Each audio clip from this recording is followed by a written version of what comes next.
مرحبا بكم في كلية أصول الدين.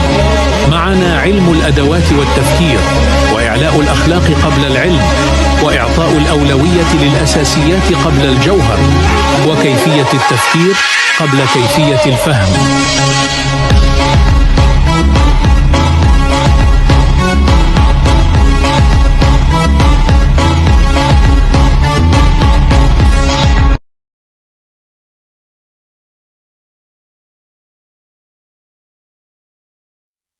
Assalamualaikum warahmatullahi wabarakatuh. Perkenalkan, nama saya Dilia Nugraheni dari jurusan Bimbingan Penyuluhan Islam Fakultas Usuluddin Adab dan Dakwah YIN Ponorogo. Pada kesempatan kali ini, saya akan menjelaskan tentang psikopatologi dan psikoterapi dalam psikologi Islam. Sebuah kajian yang memadukan ilmu psikologi dengan nilai-nilai spiritual Islam.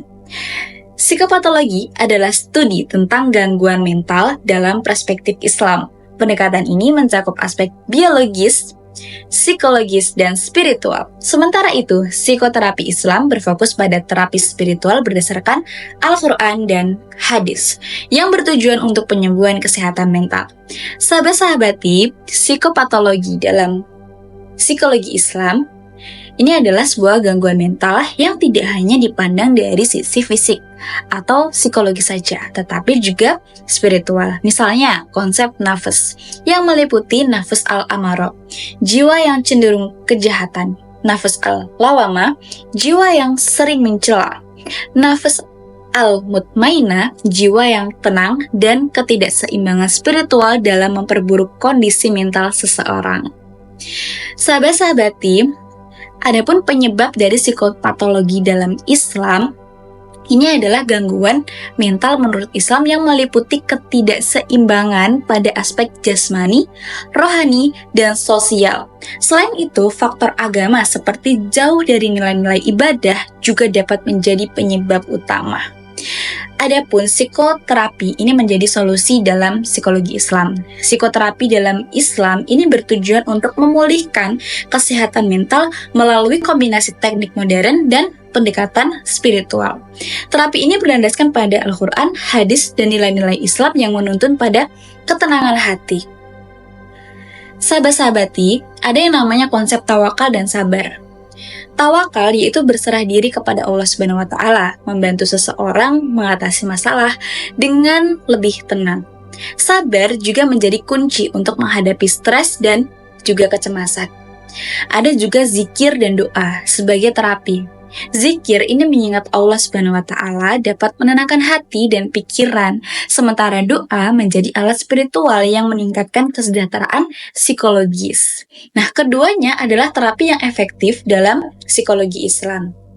Sahabat-sahabati, ibadah itu juga sebagai terapi loh.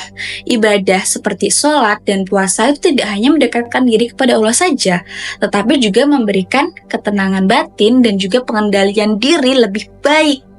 Sahabat-sahabati, konseling Islam ini menggunakan nasihat dari Al-Quran, hadis, dan juga prinsip moral Islami untuk membantu individu mengatasi. Sahabat-sahabati, konseling Islami menggunakan nasihat dari Al-Quran, hadis, dan juga prinsip moral Islami untuk membantu individu mengatasi krisis psikologis sekaligus memperkuat hubungan dengan Allah Subhanahu wa Ta'ala. Nah, pendekatan psikologi Islam ini terhadap penyembuhan mental.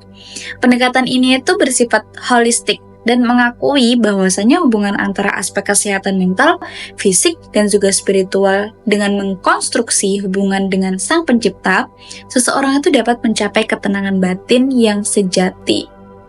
Nah, maka psikopatologi dalam Islam ini melibatkan dimensi spiritual dan juga psikoterapi Islam yang berlandaskan Al-Quran, hadis, serta ibadah untuk penyembuhan mental.